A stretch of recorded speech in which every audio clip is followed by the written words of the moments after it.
بسم اللہ الرحمن الرحیم۔ السلام علیکم سامعین، خانہ کعبہ اللہ رب العزت کی نشانیوں میں سے ایک نشانی ہے۔ جب تک قائم ہے یہ دنیا باقی ہے۔ جب اس کو گرا دیا جائے گا تو دنیا تباہ و برباد ہو جائے گی اور یقیناً قیامت برپا ہو جائے گی۔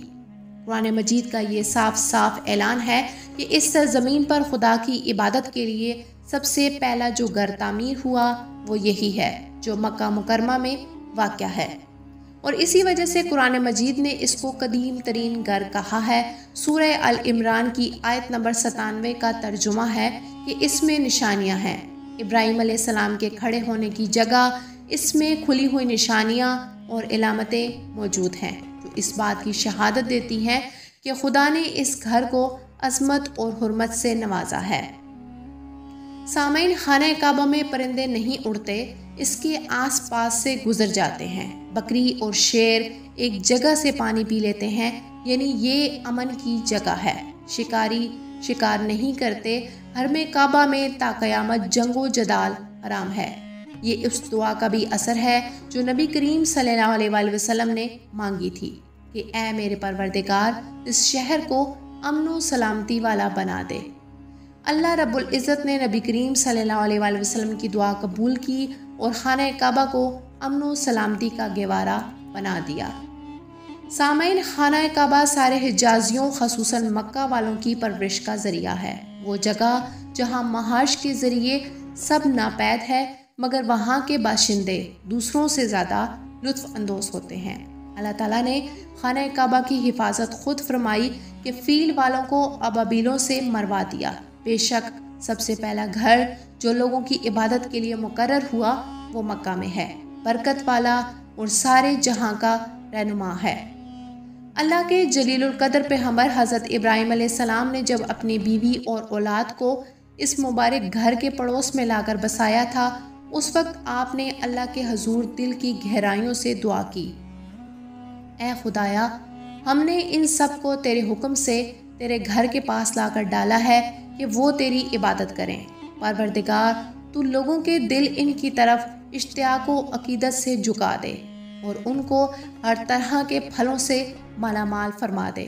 اور اس کا نتیجہ یہ ہوا کہ اللہ رب العزت نے اس گھر کو دینی اور دنیاوی برکتوں کا مرکز بنا دیا، اور آج بھی جن کو ہدایت کی زیارت نصیب ہوئی، ہم دیکھ سکتے ہیں کہ کس طرح یہاں ہدایات و برکات کی شعاعیں پھیلتی ہیں اور کس طرح یہاں دینی و دنیاوی رحمتوں کی بارش ہوتی ہے۔ مگر قرب قیامت ایک بدبخت حبشی خانہ کعبہ کو گرا دے گا، جس کے فوراً بعد قیامت قائم ہو جائے گی۔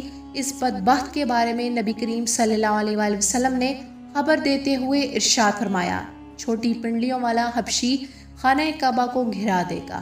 بخاری شریف کے مطابق نبی کریم صلی اللہ علیہ وآلہ وسلم نے فرمایا کہ گویا میں اسے دیکھ رہا ہوں کہ وہ کالا چوڑی ٹانگوں والا خانہ کعبہ کے پتھر اکھاڑ اکھاڑ کر پھینک رہا ہے۔ سامعین، آخری زمانے میں اللہ کے پیغمبر حضرت عیسیٰ علیہ السلام کے وصال کے بعد جب سینوں سے قرآن پاک اٹھا لیا جائے گا تو اس کے بعد وہ بدبخت حبشی خانہ کعبہ کو گرا دے گا۔ اس کے بعد اللہ رب العزت قیامت قائم فرمائیں گے۔ آخری زمانے میں ایک کالا حبشی شخص بیت اللہ منہدم کر دے گا، جس کا نام ذو السواقتین یعنی دو چھوٹی پنڈلیوں والا ہے۔ اس کا یہ نام اس کی پنڈلیوں کے چھوٹے اور باریک ہونے کی وجہ سے ہوگا۔ وہ کعبہ کے ایک ایک پتھر کو گرا دے گا، اس کے خلاف کو اتار دے گا اور اس کے زیورات کو لوٹ لے گا۔ حضرت عبداللہ رضی اللہ تعالیٰ عنہ سے روایت ہے کہ نبی کریم صلی اللہ علیہ وآلہ وسلم نے ارشاد فرمایا، اہل حبشہ کو چھوڑ دو جب تک وہ تمہیں چھوڑے ہوئے ہیں، کیونکہ کعبہ کے خزانے کو سوائے ذو السواقتین کے کوئی اور نہیں نکالے گا۔ رسول اللہ صلی اللہ علیہ وآلہ وسلم نے فرمایا، کعبہ کو چھوٹی اور پتلی ٹانگوں پنڈلیوں والا خراب کر دے گا اور اس کے زیورات کو لوٹ لے گا۔ گویا میں اس کو دیکھ رہا ہوں، گنجا اور ٹیڑھے ہاتھ پاؤں والا کعبہ کو کھدال کے ذریعے گرا رہا ہے، یعنی اس کے سر پر بال نہیں ہوں گے۔ سامعین، واقعہ اصحاب الفیل کے زمانے میں مکہ والے کافر تو تھے مگر بیت اللہ کی تعظیم کرتے تھے۔ اور اس کی حرمت پامال نہیں کرتے تھے، اس لیے اللہ رب العزت نے کعبہ کو ابرہہ اور اس کے لشکر سے بچا لیا۔